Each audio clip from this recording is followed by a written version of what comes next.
Right, back again. I'm just gonna do scene 7, and then I don't know when I'll next record, but I'll try and get them in. I don't know why it had to be so rushed. Convocation was traditionally held in the Gold Spangled Music Hall on the 9th of September, Leopold Delitzsch's birthday.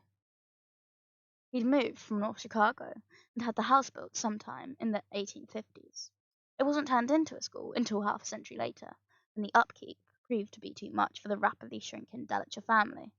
Had old Leopold somehow evaded death, he would have been turning 187. An enormous cake with exactly that many candles was waiting upstairs in the ballroom, to be cut and distributed to the students and staff following Dean Holinshed's welcome speech. We sat on the left side of the aisle, in the middle of a long row filled in by second and third years. The theatre students, always the loudest and most likely to laugh, sat behind the instrumental and choral music students, who kept mostly to themselves, apparently determined to perpetrate the stereotype that they were the most complacent and least approachable of the 7 Delitzsch disciplines. The dancers, a collection of underfed, swan-like creatures, sat behind us. On the opposite side of the aisle sat the studio art students, easily identified by their unorthodox hairstyles and clothing perpetually spattered with paint and plaster. The language students, who spoke almost exclusively in Greek and Latin to one another, and sometimes to other people. And the philosophy students, who were by far the weirdest, but also the most amusing, prone to treating every conversation as a social experiment, and tossing off words like helloism, helloism, you what? And composability, as if they were as easily comprehensible as good morning. The staff sat in a long line of chairs on the stage, Frederick and Gwendolen perched side by side, like an old married couple conversing quietly with their neighbours. Convocation was one of the rare times that we all melted together, a sea of people in what we all knew as Delitzsch blue, because nobody wanted to call it peacock. School colours were not, of course, mandatory, but nearly everyone was wearing the same blue sweater, with the coat of arms stitched above the left breast. A larger version of the family crest hung on a banner behind the podium, a white saltire on a blue field, a long gold key, and a sharp black quill crossed like swords in the foreground. Below was the motto, Aspera ad astara. I'd heard a variety of translations.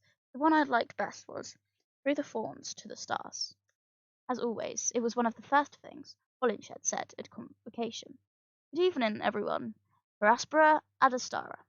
He had appeared on stage from the shadows of the wings, a spotlight on his face, striking the rest of us into silence. Another new year.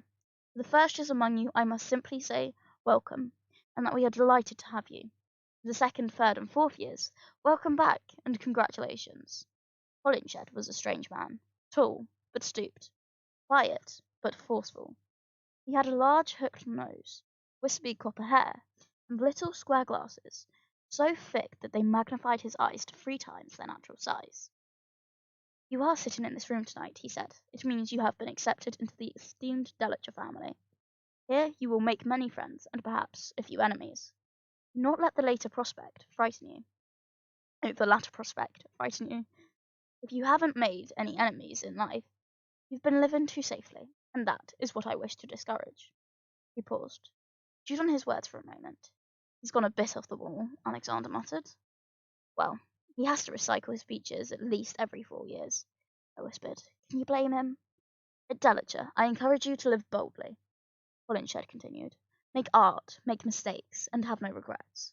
You have come to Delitzsch because you prize something above money, above convention, above the kind of education that can be evaluated on a numeric scale. I do not hesitate to tell you that you are remarkable. However, his expression darkened. Our expectations are adjusted to match your enormous potential. We expect you to be dedicated. We expect you to be determined. We expect you to dazzle us. And we do not like to be disappointed. His words boomed through the hall and hung in the air like an odorous vapour, invisible but impossible to ignore. He let the unnatural quiet linger far too long, then abruptly leaned back from the podium and said, Some of you have joined us at the end of an era.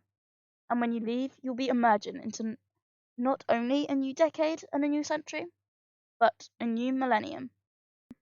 We plan to prepare you for it as best as we can. The future is wide and wild, full of promise, but it is precarious too. Seize on every opportunity that comes your way and cling to it, lest it be washed back out to sea. His gaze settled unmistakably on us. 7 fourth-year thespians. There is a tide in the affairs of men, which taken at the flood leads on to fortune, he said. On such a full sea are we now afloat, and we must take the current when it serves, or lose our ventures. Ladies and gentlemen, never waste a moment. Holinshed smiled dreamily, then checked his watch, and, on the subject of waste, there is an enormous cake upstairs that needs devouring. Good night. And he was gone from the stage before the audience could even begin to clap. That is the end of Act 8, and now I need to dash off to work. Whoop whoop. Yeah, but hope you enjoyed. Uh, More out soon. You get it by now. Unless you've not been watching in order, in which case, what are you doing? We can go back and try to understand what's going on. But yeah, bye. Have a nice day.